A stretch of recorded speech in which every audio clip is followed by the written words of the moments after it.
Assalamu alaikum everyone. Today we are going to discuss offer or proposal and its essentials and the classification of offer. So basically we must know what is the difference between offer और proposal. तो जो difference है offer और proposal में ये बस वो यही है कि ऑफ़र जो है वो जनरली कहा जाता है, जबकि प्रपोज़ल इन कॉन्ट्रैक्ट लॉ में उसे उस ऑफ़र को प्रपोज़ल वर्ड कहा जाता है, जबकि इनमें कोई मेन जो है डिफरेंस नहीं है, सेम मीनिंग्स हैं दोनों की, ऑफ़र और प्रपोज़ल की। तो जो कॉन्ट्रैक्ट एक्ट 1872 के सेक्शन 2 के सबसेक्शन ए में प्रपोज़ल या ऑफ़र, जिसे हम कह सकते हैं दोनों में से कुछ भी, ऑफ़र या प्रपोज़ल, उसको इस तरह डिफ़ाइन किया गया है कि when one party will signify to another party his willingness to do or not to do something, abstain means with a view to obtain the assent of such person to such an act or abstinence, he is said to make a proposal or an offer.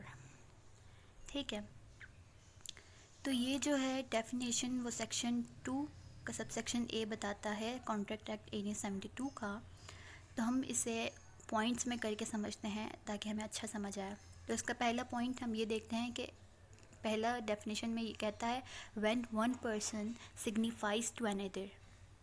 इसका मतलब एक बंदा जब दूसरे को कहता है his willingness to do और to abstain from doing something with a view to obtain the assent of other, such act or abstinence said to make a proposal. तो हमें पहले ही बताना चाहिए सिग्निफाइज है। सिग्निफाइज की मीनिंग कुछ कहना, कुछ बोलना, कुछ करना, टू स्पीक लाइक, ठीक है। तो when one person speak to another और say to another, tell to another, मतलब एक बंदा जब किसी को कुछ कहता है, ठीक है, क्या हिज विलिंगनेस, इसकी जो विलिंगनेस है, वो जो चाह रहा है कुछ करने के लिए, वो, ठीक है। तो ये पहली बात पता चली कि एक बंदा दूसरी पार्टी को बता रहा है वो जो वो चाहता है करना। ये देखें, इसमें पहले पॉइंट में क्या आया, when one person signifies to another means जब एक बंदा दूसरे बंदे को कहता है क्या, हिज विलिंगनेस, जो वो चाहता है करना, ठीक है, टू डू, जो वो करना चाहता है वो बताता है। जैसे मिसाल के तौर पे मैं हूँ, आपको ये बताना चाहती हूँ कि मैं जो हूँ, मैं तो ना सुप्रीम कोर्ट की जज बनना चाहती हूँ। तो ये मैंने आपको बस अपनी एक स्टेटमेंट दी है, मैंने आपको एक जनरल अपनी स्टेटमेंट बताई है कि मैं क्या करना चाहती हूँ। मैंने आपको बताई ना, when one person signifies to another, मतलब एक बंदा जब दूसरे को कहता है what, his willingness to do, जो वो करना चाहता है, ठीक है। लाइक मैं तो बिलियनर बनना चाहती हूँ, ये मैंने आपको अपनी एक स्टेटमेंट बता दी, एक मैंने आपको बता दिया। या फिर मैं तो ये गाड़ी ख़रीदना चाहती हूँ, ये मैंने आपको सिर्फ अपनी डिज़ायर बताई है, अपनी विलिंगनेस बताई कि मैं क्या करना चाहती हूँ, ठीक है। ये आपको समझ आना चाहिए। 2 पॉइंट्स में इस तरह है कि जब एक बंदा दूसरे को बताता है अपनी चाह, अपनी विलिंगनेस कि वो क्या करना चाहता है, ठीक है। सेकेंडली है और, या तो फिर वो ये बता रहा होगा कि वो क्या करना चाहता है, और वर्ड लगा हुआ है ना, और मीन्स या तो बताना, वो दूसरे बंदे को ये बताना चाहता है कि वो क्या चाह रहा है, या फिर to abstain from doing something, या वो ये बताना चाह रहा हो कि वो क्या करना नहीं चाहता, या वो क्या चीज़ नहीं चाहता। एब्सटेन मीन्स किसी चीज़ को रोकना, टू स्टॉप समथिंग, ठीक है।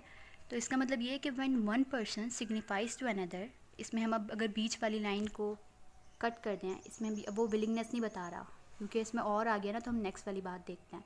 तो पहली में हमने पढ़ा when one person signifies to another, मतलब जब एक बंदा किसी को कुछ बताता है, to abstain from doing something, ऐसी बात जो उसे रोक रहा हो, सामने वाले को अपनी ऐसी स्टेटमेंट बताता है। जैसे कि मैं कहती हूँ when one person signifies to another, मैं ये कह रही हूँ कि मैं चाहती हूँ इस दफ़ा जो नेक्स्ट इलेक्शन हो उसमें इमरान खान वज़ीर आज़म नहीं बने, मैं ये चाहती हूँ। तो मैं ये दूसरे बंदे को बता रही हूँ कि मैं क्या करना, मेरी जो चाह है वो ना करने वाली है, कोई चीज़ ऐसी जो ना हो जिसमें, ठीक है। पहले में क्या था, एक्ट था, जो मैं कह रही थी ऐसा हो, मैं ऐसा चाहती हूँ कि मैं चाहती हूँ। पहले वाली में मैं जिस तरह मिसाल के तौर पे कह रही थी when one person signifies to another his willingness, मैं चाहती हूँ कि इस दफ़ा जो नेक्स्ट इलेक्शन है उसमें फिर से इमरान खान वज़ीर आज़म लग जाए, मैं ये चाह रही हूँ। लेकिन अगर मैं इसको कट कर दूँ इस लाइन को, क्योंकि और आ गया, और मीन्स या तो मैं ये चाहती हूँ या तो मैं नहीं चाहती।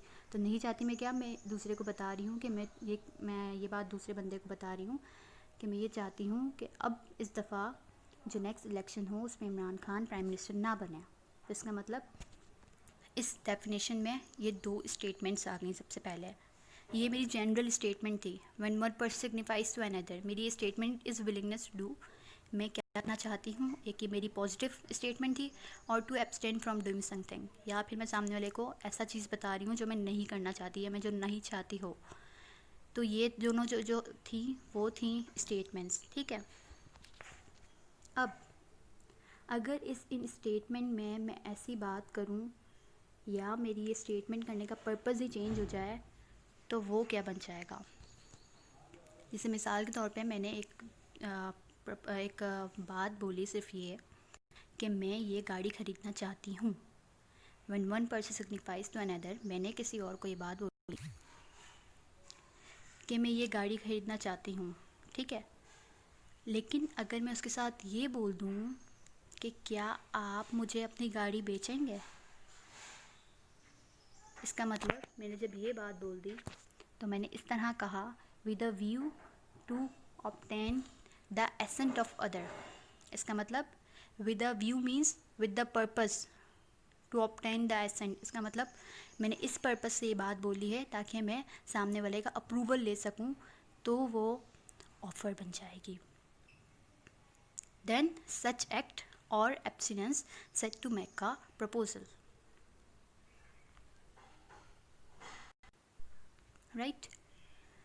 इसका मतलब सिंपली में ये पता चला, अगर हम फर्स्ट स्टेटमेंट देखें, अभी मैं सिर्फ विलिंगनेस की बात कर रही हूँ, अभी मैंने रोका नहीं किसी काम से। मैंने पहले बोला था मैं एक दूसरे बंदे को कह रही थी, मैं उसे सिर्फ स्टेटमेंट दे रही थी, when one person signifies to another his willingness. मैं अपनी सिर्फ उसे विलिंगनेस बता रही थी कि मैं ये गाड़ी खरीदना चाहती हूँ, ठीक है। लेकिन जब मैंने उसे ये बोल दिया कि क्या आप मुझे अपनी गाड़ी बेचोगे, इसका मतलब मैंने with a view to obtain the assent of other, मैंने इस पर्पज़ से ये बात बोल दी ताकि सामने वाला मुझे अप्रूवल दे दे, अपनी बात का अप्रूव कर दे या एसेंट दे दे इस बात का। तो जब मैं अगर इस तरह से बात बोलूँगी कि क्या आप मुझे अपनी गाड़ी बेचना चाहते हैं, पहले मैंने सिर्फ जनरली स्टेटमेंट बताई थी, सिर्फ इन दोनों की अगर हम स्टेटमेंट्स की बात करें, इन दोनों की लाइंस की जो डेफिनेशन है कि when one person signifies to another his willingness, कि मैं ये गाड़ी खरीदना चाहती हूँ। लेकिन अगर मैंने इस व्यू से बताई कि उनका एसेंट ले सकूँ सामने वाली पार्टी का, तो वो ऑफ़र बन जाएगी, such act set to make का प्रपोजल, ठीक है। क्योंकि मैंने उन्हें पहले सिर्फ कहा था कि मैं ये गाड़ी ख़रीदना चाहती हूँ, बस। लेकिन अब मैंने उससे बोला है कि क्या आप मुझे ये गाड़ी बेचेंगे, तो ये जो है वो ऑफ़र कहलाएगी। ये पॉजिटिव वे में है, इसे एक्ट कहेंगे। इस डेफिनेशन में दो तरह से ऑफ़र दी जा रही है, एक तो ये कि किसी काम को चाहना पॉजिटिव वे में कि ये हो, और दूसरा एब्सटिनेंस, मतलब जिसको रोकना एक तरह से।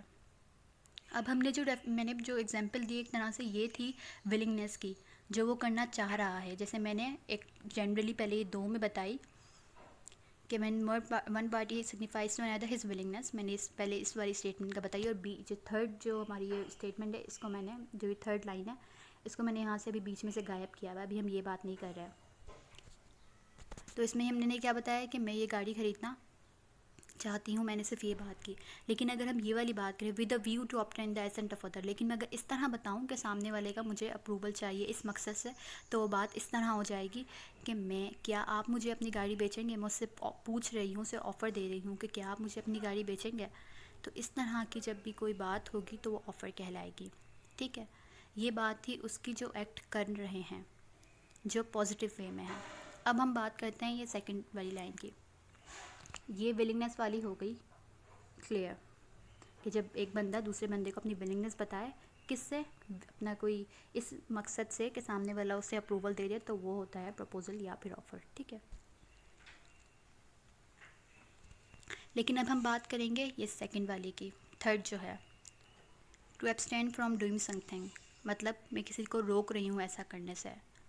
जैसे मिसाल के तौर पे इधर ये बात आ जाएगी कि एक बंदा दूसरे बंदे को एक गाड़ी बेच रहा है, पहले से ही ए बी को गाड़ी बेच रहा है, मैं सी हूँ।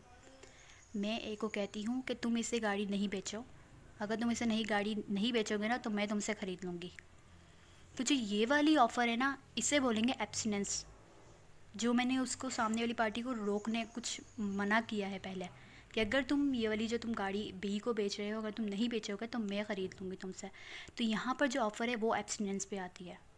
ये आ गई थोड़ी सी नेगेटिव वाली वे में, कि यहाँ पर मैं किसी काम से उसे रोक रही हूँ कि अगर तुम ये नहीं करोगे तो मैं तुमसे ये गाड़ी ख़रीद लूँगी, मैं ये वाली ऑफ़र दे रही हूँ। तो इस तरह की जो ऑफ़र होगी, इस तरह की जो बात होगी उसे भी ऑफ़र कहेंगे। जैसे हमने पहले पढ़ा कि when one party signifies to another his willingness, कि वो क्या चाहता है इस मकसद से, with a view to obtain the assent, ताकि वो अप्रूवल दे दे, तो उसे ऑफ़र कहेंगे। लेकिन अब हम पढ़ रहे हैं कि एब्सटेंट, रोकने वाली बात से।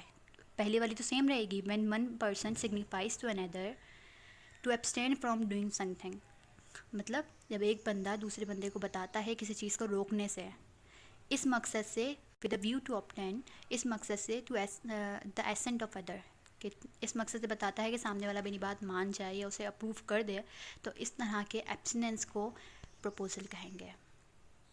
आई hope you are getting. Like इसकी एग्जांपल ईजी सी मैंने आपको ये बता दी है कि एक बंदा जब दूसरे बंदे को, पहली बात तो हमने ये की कि जनरली अगर बताता है कि क्या वो चाहता है तो वो जनरल स्टेटमेंट होगी। लेकिन अगर हम इसमें ये वाली बात ले आएंगे कि with the view to obtain the assent of other, इसका मतलब अगर वो बात इस मकसद से करे कि सामने वाला ऑफ़र दे, सामने वाला एक्सेप्ट कर ले उसे, तो उसे ऑफ़र कहेंगे। जैसे कि मैंने पहले बताया कि मैं आपकी गाड़ी ख़रीदना चाहती हूँ, तो ये सिंपल स्टेटमेंट थी। लेकिन अगर मैं इसको इस तरह से बोलूँगी कि मैं नहीं, क्या आप मुझे अपनी गाड़ी बेचेंगे, तो इस तरह की जो बात होगी वो प्रपोजल या ऑफ़र कहलाएगी। इसमें फिर हमने थोड़ी सी नेगेटिव वे में एब्सटिनेंस के बारे में पढ़ा कि एब्सटिनेंस पे क्या हो जाएगी। एब्सटिनेंस में ये होता है कि जब कोई चीज़ रोक रहा हो किसी को, मैं दूसरी पार्टी को रोक रही हूँ कि अगर तुम इस बंदे को अपनी गाड़ी नहीं बेचोगे तो मैं तुमसे ख़रीद लूँगी, तो ये वाली जो ऑफ़र होगी वो एब्सटिनेंस में आ जाएगी। तो ये सब किसी काम को करने या ना करने से मैं कह रही हूँ, सामने वाली को पार्टी को ऑफ़र दे रही हूँ इस मकसद से कि वो उसे एक्सेप्ट कर ले या उसे एसेंट दे दे, उसमें अप्रूव कर ले, तो उसे ऑफ़र कहते हैं। उम्मीद है आप सबको ये समझ आ गया होगा अभी तक। हमने वो पढ़ा कि प्रपोज़ल या ऑफ़र जो है उसकी डेफिनेशन क्या है। अब हम ये देख लेते हैं किसी वैलिड ऑफ़र के लिए कौन से एसेंशियल एलिमेंट्स होना उसमें लाजमी है तो वो वैलिड बनेगी। क्योंकि ऑफ़र ही तो मेन है। कोई भी कॉन्ट्रैक्ट या उससे पहले कोई अग्रीमेंट बनता है ना, तो कोई भी अग्रीमेंट बनेगा उसमें ऑफ़र सबसे पहले होगी, जब भी तो उसकी एक्सेप्टेंस होगी तो वो प्रॉमिस बन जाएगा, प्रॉमिस बनेगा तो वो ऑटोमेटिकली कंसिडरेशन क्रिएट करेगा, और जब कंसिडरेशन क्रिएट होगी तो वो कॉन्ट्रैक्ट बन जाएगा। इसलिए जो मेन सबसे पहले ऑफ़र है उसे तो वैलिड होना चाहिए। अगर ऑफ़र ही वैलिड नहीं होगी तो पूरा कॉन्ट्रैक्ट ही बेकार, कॉन्ट्रैक्ट ही वैलिड नहीं होगा। तो इसलिए ऑफ़र के भी कुछ वैलिड एलिमेंट्स हैं। तो फिर एक वैलिड ऑफ़र का सबसे पहला एसेंशियल ये है कि offer must create legal relation. जैसे कि हमने पहले भी कॉन्ट्रैक्ट के एसेंशियल एलिमेंट्स में पढ़ा था कि there must be a legal relation और there must be a an intention to create a legal relationship. तो ऑफ़र में भी यही होना चाहिए कि सबसे पहले एक ऑफ़र जो है उसमें एक लीगल रिलेशन क्रिएट करने का ऑफ़र हो। ऐसा नहीं हो जनरली, जैसे इधर इन्होंने लिखा है the offer must lead to a contract that creates legal relations and legal consequences in case of non performances. So a social contract which does not create legal relations will not be a valid offer. For example, a dinner invitation extended by A to B is not a valid offer. इसमें ये कह रहे हैं कि एक legal contract बनने के लिए ज़ाहिर है उसका लीगल रिलेशन होना चाहिए, तो उसमें ऑफ़र में भी लीगल रिलेशन होना चाहिए। जैसे मिसाल के तौर पे कोई सोशली बात ना हो, जैसे कि हम कॉन्ट्रैक्ट एक्ट में तो सारी कमर्शियल एक्टिविटीज़ से रिलेटेड पढ़ते हैं ना, ये कमर्शियल कॉन्ट्रैक्ट होता है ना, सोशल या डोमेस्टिक तो नहीं होता। जैसे मिसाल के तौर पे इन्होंने कहा है कि एक एग्जांपल दे देती हूँ कि मैंने एक बंदे को ऑफ़र दी कि आज शाम को मैं बर्थडे सेलिब्रेट करूँगी, आप आना। वो एक्सेप्ट कर लेता है और शाम को आ भी जाता है, लेकिन मैं करती नहीं हूँ बर्थडे, तो वो मुझे फिर सू तो नहीं कर सकता ना कि आपने तो मुझे वो ऑफ़र दी थी और मैंने एक्सेप्ट भी कर ली, हमारा प्रॉमिस हो गया था, इसका मतलब हमारा कॉन्ट्रैक्ट हो गया था, तो आपने, लेकिन मैं आपके घर आ भी गया हूँ लेकिन आपने तो कुछ किया ही नहीं है। परफॉर्मेंस का जब टाइम आया आपने तो कुछ तैयारी नहीं की हुई या कर ही नहीं दिया। अब आपने मुझे ऑफ़र दी थी, तो इस तरह में यहाँ पर तो एक लीगल रिलेशन क्रिएट करने का हमारा माइंड में ही नहीं था ना, तो इस तरह की ऑफ़र भी वैलिड नहीं होती। एक ऐसी ऑफ़र हो जिसमें लीगली बात भी की जा रही हो, मतलब कि एक बंदा दूसरे को गाड़ी बेचने की ऑफ़र दे रहा है, वो एक्सेप्ट कर लेता है, मतलब प्रॉमिस हो जाता है, तो उस पर वो सू भी कर सकता है कि अगर मैं उसे नहीं दूँ बाद में, कि मैं जब परफॉर्मेंस का टाइम आए। लेकिन यहाँ पर जब मैंने एक बंदे को एक ऑफ़र दी है कि मैं तुम्हें आज ना अपने घर पे खाना खिलाऊंगी, वो एक्सेप्ट कर ले, ठीक है मैं आ जाऊँगी, वो शाम को आती है और मैं उसे बोल देती हूँ यार आज नहीं है कल आना, तो उस बात पर वो गुस्से में मुझे सू तो नहीं कर सकती ना। तो इस तरह की जो होंगे उसे वैलिड ऑफ़र नहीं कहा जाएगा। ऑफ़र जो है वो वैलिड तब होगी जब उस पर लीगल रिलेशन क्रिएट होगा, ठीक है। तो देयर मस्ट बी जो offer must create legal relation, ठीक है। सेकंड में है offer must be clear not vague, मतलब ऑफ़र जो है वो क्लियर होनी चाहिए। इसमें इन्होंने एक लिखा है the terms of the offer और proposal should be very clear and definite, if the terms are vague और unclear it will not amount to a valid offer. इसमें उन्होंने कहा है कि ऑफ़र जो है वो क्लियर होना चाहिए, या फिर उसे ये भी कह सकते हैं कि सर्टेन होना चाहिए, या उसकी जो टर्म्स होती हैं वो क्लियर हो। जैसे हमने एसेंशियल एलिमेंट्स जो कॉन्ट्रैक्ट कहते हैं उसमें भी पढ़ा था कि उसमें सर्टेन हो, सर्टेनिटी हो, उसकी टर्म्स वगैरह क्लियर हो उस कॉन्ट्रैक्ट की, तो वो माना जाएगा कि कॉन्ट्रैक्ट है। इसी तरह ऑफ़र भी क्लियर होनी चाहिए। जैसे इधर इन्होंने एग्जाम्पल दी है, take for example the following offer offers to sell B fruits worth ₹5000। A offer देता है बी को कि वो उसे 5000 के जो फ्रूट्स हैं वो सेल करना चाहता है। This is not a valid offer, ये एक वैलिड ऑफ़र नहीं है। क्यों? क्योंकि since what kinds of fruits और their specific quantities are not mention, क्योंकि उसने ये नहीं बताया। या इसकी एग्जांपल आप ऐसे ले लें कि एक बंदे ने दूसरे को कहा है कि मैं आपसे 5000 के फ्रूट्स ख़रीदना चाहता हूँ, ठीक है, ये एक ऑफ़र दी है, या मैं आपको 5000 के फ्रूट्स बेचना चाहता हूँ। तो ये सामने वाली पार्टी को उसने ये तो क्लियर किया ही नहीं कि 5000 के फ्रूट्स तो बेचना चाहता है, लेकिन किस किस्म के फ्रूट्स होंगे और उनकी कितनी क्वांटिटीज़ होंगी। भाई 1 किलो होगा, ये वाले 2 किलो होंगे, बस उसने सिंपली बोल दिया सिर्फ ये कि 5000 के फ्रूट्स ख़रीदना चाहता हूँ। ये भी नहीं कि उसने स्पेसिफाई नहीं किया कि भाई फ्रूट्स में सिर्फ आम है और वो इतने किलो होंगे, ये होगा, ये सारे उसने टर्म्स क्लियर नहीं की। तो अगर सामने वाले को उसकी टर्म्स ही क्लियर नहीं होगी, तो जो मतलब सब्जेक्ट मैटर होगा ऑफ़र का वो ही क्लियर नहीं होगा, तो वो ऑफ़र भी वैलिड नहीं होगी। इसका मतलब क्लियर होना चाहिए, सामने वाले के लिए बात क्लियर हो कि ये चीज़ मैं आपको बेचना चाहता हूँ, ये कलर की है, इतने की है और इतने किलो की है, ये सब बातें। या अगर फ्रूट है तो फ्रूट ये इस किस्म का फ्रूट है, इतने किलो का है, और थोड़ा सा ख़राब भी है, थोड़ा सा सही भी है, ये सारी बातें जो क्लियर बतानी चाहिए सेलर को या बायर को जो भी ऑफ़र दे रहा है। दो, एक वैलिड ऑफ़र के लिए जो उसके टर्म्स हैं या जो भी कंडीशंस वगैरह हैं वो क्लियर होनी चाहिए, ठीक है। सेकेंडली उन्होंने कहा offer must be communicated to the offeree. अच्छा, तो ऑफ़र देता है वो ऑफर होता है, और जो ऑफ़र एक्सेप्ट कर रहा होता है या जिसको दी जा रही होती है उसे ऑफरी कहा जाता है। For a proposal to be completed it must be clearly communicated to the offeree.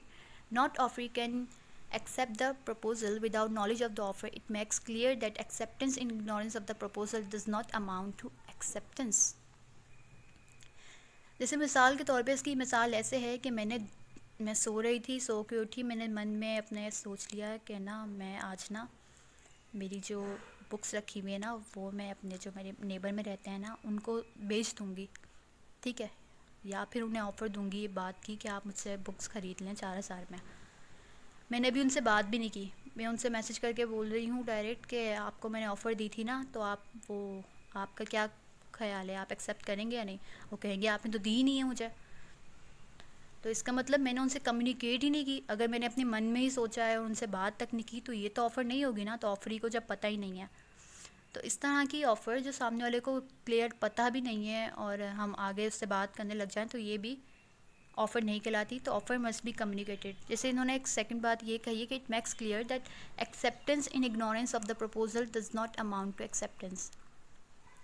इसकी एग्जांपल एक इस तरह से भी हो सकती है कि एक बंदे का कोई बच्चा गुम हो जाता है, तो वो ये ऑफ़र दे देता है सबको कि जो भी इसको ढूंढ के लाएगा मैं उसे 5000 रुपीज़ दूँगा। वो एक जनरल ऑफ़र दे देता है, तो सब उसे ढूंढने में लग जाते हैं। एक बंदे को उस ऑफ़र का पता भी नहीं होता, उसे वो कहीं पर ही ऐसे मिलता है, उसे समझ आता है वो ये तो उनका बच्चा है। वो जाता है और उन्हें दे देता है और वो देकर आ जाता है। वो कहता है अच्छा तुम्हें मिल गया? उसने कहा हाँ, ये तो यहीं पे बैठा हुआ था। उसने कहा ठीक है। वो दे के चल जाता है, उसे पता भी नहीं होता। लेकिन जब बाहर जाता है तो उसे पता चलता है, लोग बताते हैं कि इन्होंने तो ऑफ़र लगाई हुई थी इसके लिए, तुम जाकर अपना रिवॉर्ड लो उनसे। तो फिर वो जाता है उसके पास और कहता है कि भाई मैंने तो आपका बच्चा ला के दिया है ना आपको, तो आपने मुझे और रिवॉर्ड क्यों नहीं दिया? तो उसने कहा तुम्हें तो पता ही नहीं था, अब तुम जाओ, अब नहीं हो सकता कुछ। तो इसका मतलब इससे ये बात पता चलती है कि it makes clear that acceptance in ignorance of the proposal does not amount to acceptance. इसका मतलब उस बंदे ने उस ऑफ़र को एक्सेप्ट ही नहीं किया था, उसकी नॉलेज में ही नहीं थी ये बात कि एक ऑफ़र है, तो ये भी क्या कहते हैं कम्युनिकेटेड तो नहीं थी ना, तो इसलिए इसको ऑफ़र नहीं कह सकते, एक वैलिड ऑफ़र नहीं थी इसका मतलब। अगर उस बंदे को पहले से ही पता होता कि ये ऑफ़र दी गई है और वो उसे एक्सेप्ट कर लेता है उस ऑफ़र को, उसके बाद उस बच्चे को ढूंढ के ला के देता है, तो वो ऑफ़र मानी जाएगी। लेकिन उसे पता ही नहीं था तब, वो तो आम अपने जहन से ही गया और उसको लेकर आ गया। इतनी यहाँ पे कम्युनिकेटेड नहीं थी उसके दरमियान, उसको पता ही नहीं था, उसके साथ कम्युनिकेशन हुई भी नहीं थी, तो इस तरह की ऑफ़र भी वैलिड नहीं होगी। या इस तरह की ऑफ़र की जो एक्सेप्टेंस की है उसने बाद में, जब उसे पता ही, जब उसने परफॉर्मेंस किया तब तो उसे पता ही नहीं था, जब बाद में जब वो आ गया, वो भी लोगों ने बताया उसे कि इसकी तो एक रिवॉर्ड था, तुम वो लो जाके। तो इस तरह की जो एक्सेप्टेंस होती है उसे भी वैलिड ऑफ़र नहीं कहा जा सकता, क्योंकि वो कम्युनिकेटेड ही नहीं थी उससे पहले। अगर उसके इल्म में होती तो वो होती एक ऑफ़र वैलिड। तो ऑफ़र मस्ट बी कम्युनिकेटेड। तो फिर इसका ये पता चला हमें कि ऑफ़र जो है वो लाजमी कम्युनिकेट होनी चाहिए ऑफर से। फोर्थ पॉइंट है इसका, ऑफ़र में बी कंडीशनल, कि मतलब ऑफ़र जो है वो कंडीशनल भी हो सकती है। While acceptance can not be conditional, मतलब जो बंदा एक्सेप्ट कर रहा है उस ऑफ़र को, वो तो कंडीशन नहीं लगा सकता कि मैं इसलिए मैं एक्सेप्ट तब करूँगा जब आप ये कर दोगे वो कर दोगे। But an offer might be conditional, लेकिन एक ऑफ़र कंडीशनल हो सकती है। जैसे कि the offer can make the offer subject to any terms और कंडीशंस ही डीम्स नेसेसरी। मतलब जो ऑफ़र है वो ऐसी कोई भी जो ऑफ़र कर सकता है जो लाजमी हो उसको पूरा करने के लिए। जैसे कि so A can offer to sell goods to B if he makes half the payment in advance, now B can accept these conditions और मेक अ काउंटर ऑफर। इसकी एग्जांपल ऐसे है कि जो ऑफर है वो ऑफरी को एक कंडीशनल ऑफ़र भी दे सकता है। जैसे कि वो ये कह दे कि मैं तुम्हें अपनी एक गाड़ी बेचूंगा, लेकिन तुम्हें इसकी पेमेंट हाफ पेमेंट एडवांस में करनी पड़ेगी। ऑफ़र में ही पहले ही कह रहा है, ऑफ़र के दौरान ही, मतलब जो एक्सेप्ट जैसे ही ऑफ़र करेगा उसके साथ ही पहले उसे हाफ पेमेंट देनी पड़ेगी। तो इस तरह का जो ऑफ़र होती है वो कंडीशनल ऑफ़र होती है, जो ऑफर पहले से ही ऑफरी को कह रहा है कि मैं तुम अपनी गाड़ी बेचना चाहता हूँ, लेकिन तुम्हें इसकी जो हाफ पेमेंट है वो मुझे पहले ही देनी पड़ेगी। तो ये जो ऑफ़र है ये कंडीशनल ऑफ़र हो गई। या फिर जो ऑफ़र है वो चाहे तो क्रॉस ऑफ़र भी या काउंटर ऑफ़र भी उसे टाइम कर सकता है, तो ये काउंटर ऑफ़र ये हम आगे डिस्कस करेंगे इंशाल्लाह। अच्छा, फिफ्थ है, offer can not contain a negative condition. जो ऑफ़र है वो किसी नेगेटिव कंडीशन उसमें ना हो। जैसे इन्होंने लिखा है, the non compliance of any terms of the offer cannot lead to automatic acceptance of the offer. Hence, it cannot say that if acceptance is not communicated by a certain time, it will be considered as acceptance. इसमें इन्होंने कहा है कि offer में कोई negative condition नहीं होनी चाहिए, कि एक बंदा दूसरे बंदे को ऑफ़र दे रहा है लेकिन कोई नेगेटिव बात हो। जैसे इन्होंने इसमें लिखी है मिसाल के तौर पे, मैं आपको एक ऑफ़र देती हूँ कि मैं आपको अपनी गाड़ी 40,000 में बेच दूँगी, लेकिन आपको इसको एक्सेप्ट 4 दिन के अंदर अंदर करना है। अगर आपने 4 दिन के अंदर नहीं किया तो 5वें दिन में समझूंगी आपने एक्सेप्ट कर ली। यही यही लिखा है यहाँ पर भी, the non compliance of any terms of the offer can not lead to automatic acceptance of the offer. इसका मतलब जो मैंने टर्म उसे दी थी साथ, उसे कंडीशन लगा के दी थी अपनी ऑफ़र के कि आपको ये ऑफ़र 4 दिन के अंदर अंदर एक्सेप्ट करनी है, अगर आपने नहीं की तो मैं 5वें दिन समझूंगी आपने एक्सेप्ट कर ली। तो इस तरह की बात नहीं होनी चाहिए, नेगेटिव कंडीशन आ गई है। Hence, it cannot say that if acceptance is not communicated by a certain time, it will be considered as accepted. यही बात कि अगर आपने मुझे 4 दिन के अंदर नहीं बताया कि आपने मेरी ऑफ़र एक्सेप्ट कर ली है या नहीं कर ली, तो मैं 5वें दिन समझूंगी कि आपने एक्सेप्ट कर ली, तो ये गलत है, ये नहीं होनी चाहिए किसी भी वैलिड ऑफ़र में। जिससे इन्होंने यहाँ पे एग्जांपल दी है, A offers to sell his cow to B for 5,000। A offer करता है बी को अपनी गाय बेचने की 5,000 में। If the offer is not rejected by Monday, it will be considered as acceptance, this is not a valid offer. उसने कहा है कि ए ने बी को कहा कि मैं तुम्हें अपनी गाय बेचूंगा 5,000 में, लेकिन तुम्हें मंडे तक बताना है। अगर तुमने मंडे तक नहीं बताया तो मैं समझ जाऊँगा कि तुमने एक्सेप्ट कर ली। मतलब तुम्हें मंडे तक बताना है एक्सेप्ट की है या रिजेक्ट की है। अगर नहीं बताया तुमने तो मंडे के बाद से मैं समझूंगा एक्सेप्ट कर ली। तो इस तरह की अगर कोई कंडीशन होगी किसी ऑफ़र में तो वो भी वैलिड नहीं होगी, क्योंकि ज़रूरी थोड़ी है किसी के पास किसी को पता नहीं हो या टाइम का कोई इशू हो जाए, वो मंडे तक ना बता पाए तो आप एक्सेप्ट करार दे दोगे। सो ये सब थे तमाम जो उसके एसेंशियल एलिमेंट्स किसी भी वैलिड ऑफ़र के। I think this is pretty enough for today. हम आगे जो है वो इंशाल्लाह नेक्स्ट वीडियो में डिस्कस करेंगे इसकी क्लासिफिकेशन ऑफ़र की, कि ऑफ़र की किन किन क्लासेस में डिवाइड है ऑफ़र। आज हमने पढ़ा कि ऑफ़र होती क्या है या प्रपोज़ल, जो कि सेक्शन 2 के सबसेक्शन ए में बताया गया है कॉन्ट्रैक्ट एक्ट 1872 के। और उसके साथ साथ एक वैलिड ऑफ़र के क्या एसेंशियल एलिमेंट्स हैं, वो हमने 5 पढ़े। अगर इनमें से कोई नहीं होगा एक भी, तो वैलिड ऑफ़र नहीं कहलाएगी। Inshallah, in next video we will be discussing the classification of valid offer or the kinds of valid offer. So from now, Allah Hafiz, Jazakumullahu khaira.